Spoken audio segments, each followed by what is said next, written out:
80 లక్షల మంది స్టూడెంట్స్ ఉన్నారు. ఎవరి అకౌంట్లో ఈ 15,000 రూపాయలు మీరు వేశారు? ఏ విధంగా మీ సూపర్ 6 హామీలు అమలైపోయాయని, సూపర్ సక్సెస్ అని మీరు చెప్తున్నారో అని నేను అడుగుతూ ఉన్నాను. ఇప్పుడు చూస్తే ఈ పథకం గురించి ఉలుకు లేదు, పలుకు లేదు. మళ్ళీ అడ్డంగా మేము అమలు చేసేసామని వాదిస్తూ ఉన్న పరిస్థితి. మీ మంత్రులు, మీ ఎమ్మెల్యేలు, మీరు బహిరంగ సభల్లో వీళ్ళింటింటికి వెళ్ళి ఈ తల్లికి వందనం పథకం గురించి ఓదరగొట్టేశారు. నీకు 15,000, నీకు 15,000, నీకు 15,000 కనిపించడం భయం చిన్నపిల్లలు.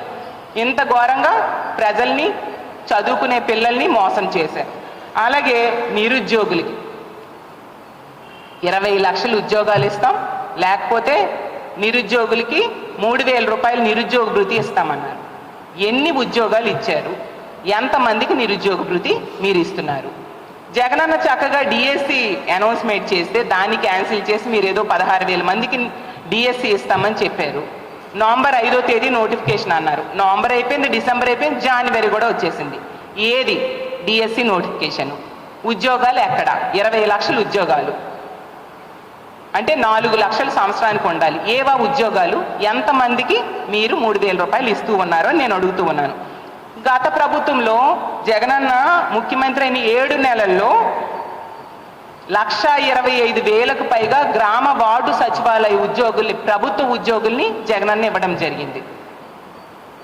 మీరు ఎక్కడ 7 నెలలు అయిపోయినా ఒక్క ఉద్యోగమైనా ఇచ్చారా?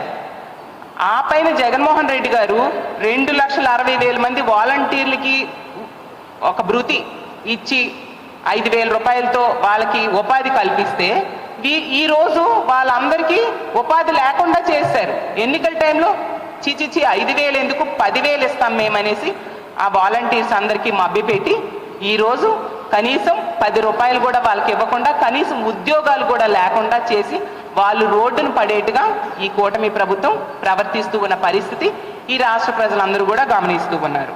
అలాగే తీసుకుంటే ఆ రామానాయుడు గారు అయితే వాలంటీర్ల దగ్గరికి వెళ్ళి ప్రచారంలో మీకు ఉద్యోగాలు జీతం 10,000 చేస్తాను, 10,000 ఈ కూటమి ప్రభుత్వం అధికారంలోకి వచ్చాక చేస్తుంది, మీకు జీతం పెంచిన వెంటనే జున్ను పట్టుకొని మళ్ళీ నా దగ్గరికి వచ్చి థ్యాంక్స్ చెప్పండి అని చెప్పారు. రామానాయుడు గారిని నేను ఒకటే అడుగుతున్నాను, ఈ జున్ని పట్టుకొని ఈ వాలంటీర్స్ ఎవరికి ఇమ్మంటారు? వాళ్ళు ఉద్యోగాలు పోయినందుకు జున్ను ఇమ్మంటారా రామానాయుడు గారు అని నేను అడుగుతూ ఉన్నాను.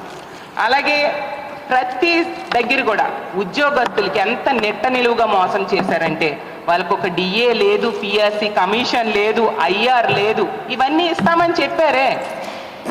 ఎంత దారుణంగా ప్రభుత్వ ఉద్యోగులు మోసం చేశారు.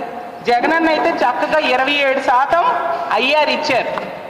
మరి మీరు ఏమి ఇచ్చారు? అన్నీ కూడా కబుర్లు చెప్పి వాళ్ళను కూడా మభ్యపెట్టి ఓట్లు వేయించుకున్నారు కదా.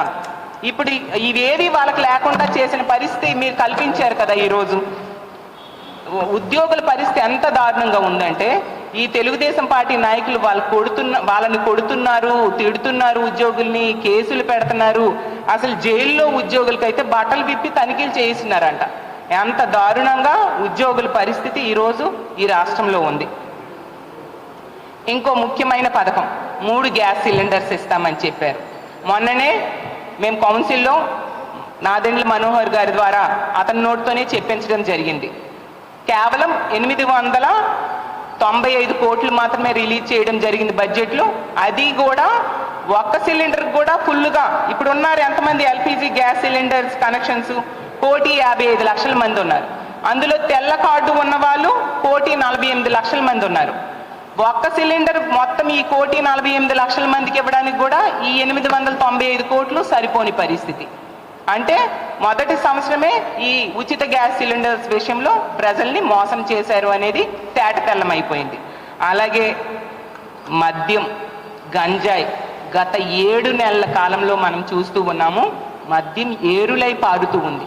వీధికి ఒక బెల్ షాప్ చొప్పున తయారయ్యే పరిస్థితి కల్పించారు. ఈ పార్టీ ఎమ్మెల్యే నిర్వహిస్తున్న మద్యం షాపులకి అనుబంధంగా ఈ బెల్ షాప్స్ నిర్వహించిన సంగతులు ఎన్నో మనం చూసాం. ఈవెన్ హోమ్ మినిస్టర్ సొంత నియోజకవర్గంలో బెల్ షాప్స్కి వేలం వేశారంటే ఎంత దారుణంగా బెల్ షాప్స్ ఉన్నాయో అర్థం చేసుకోవచ్చు. బెల్ షాప్ దొరికితే 5 లక్షల రూపాయలు ఫైన్ వేస్తామని చెప్పారు. ఎంతమందికి ఫైన్ వేశారు? ఎన్ని బెల్ షాప్స్ మీరు పట్టుకోగలిశారు అని నేను అడుగుతూ ఉన్నాను. అలాగే తీసుకుంటే జగన్మోహన్ రెడ్డి గారి టైంలో ప్రభుత్వ పాఠశాలలు చాలా కలర్ఫుల్గా తయారు చేశారు. నాడు నేడు ద్వారా విద్యకి చాలా ఇంపార్టెన్స్ ఇచ్చారు జగనన్న తన ముఖ్యమంత్రిగా ఉన్న 5 సంవత్సరాలు కూడా. ఇప్పుడు తీసుకుంటే వైన్ షాప్స్ చాలా కలర్ఫుల్గా ఈ కూటమి ప్రభుత్వం గత 7 నెలలుగా తయారు చేసిన పరిస్థితి మనం చూసాం. జగనన్న విద్యాంధ్రప్రదేశ్గా ఈ ఆంధ్రప్రదేశ్ రాష్ట్రాన్ని తయారు చేస్తే ఈ కూటమి ప్రభుత్వం మధ్యాంధ్రప్రదేశ్గా చేస్తూ ఉన్న పరిస్థితి మనకు క్లియర్గా కనిపిస్తుంది. ఎందుకంటే 77 రోజుల్లో ఈ కొత్త లిక్కర్ పాలసీ వచ్చి 77 రోజులు అయింది. 77 రోజుల్లో 66,000 కోట్ల మద్యాన్ని తాగించారు. మరి మధ్యాంధ్రప్రదేశ్ అనకు ఇంకేమంటారు? ప్రజలు, ముఖ్యంగా మహిళలు ఈ మద్యం తాగి చాలా అఘాయిత్యాలు, దాడులు, అత్యాచారాలు జరుగుతున్నాయి. నిజంగా ఈ కూటమి ప్రభుత్వం అధికారంలోకి వచ్చాక ఈ రాష్ట్రం మధ్యాంధ్రప్రదేశ్గా మారిపోయిందని ఎంతగానో బాధపడే పరిస్థితిని తీసుకొచ్చారు. అసలు ఈ రాష్ట్రాన్ని, పేద ప్రజల జీవితాల్ని ఏం చేద్దాం అనుకుంటున్నారు మీరు అని చెప్పాల్సిందిగా అడుగుతూ ఉన్నాను. తీసుకుంటే 28,40,000 కేసులు బీర్ల అమ్మకాలు జరిగాయి. అలాగే 87,82,000 కేసుల లిక్కర్ అమ్మకాలు జరిగాయి. ఎంత ఘోరంగా బెల్ షాప్స్ పెట్టి మద్యం ఏరులై పారించేట్టుగా ఈరోజు ఈ కూటమి ప్రభుత్వం మద్యం పాలసీని అమలు చేస్తూ ఉన్న పరిస్థితి. అసలు పల్లెల్లో ఏటీఎంలు ఉండవు చాలా దగ్గరలో, కానీ ప్రతి పల్లెలో కూడా మద్యంలో ఏటీఎంలు, అంటే ఎనీ టైం మద్యం దొరికే పరిస్థితిని ఈ కూటమి ప్రభుత్వం ఈరోజు కల్పించింది.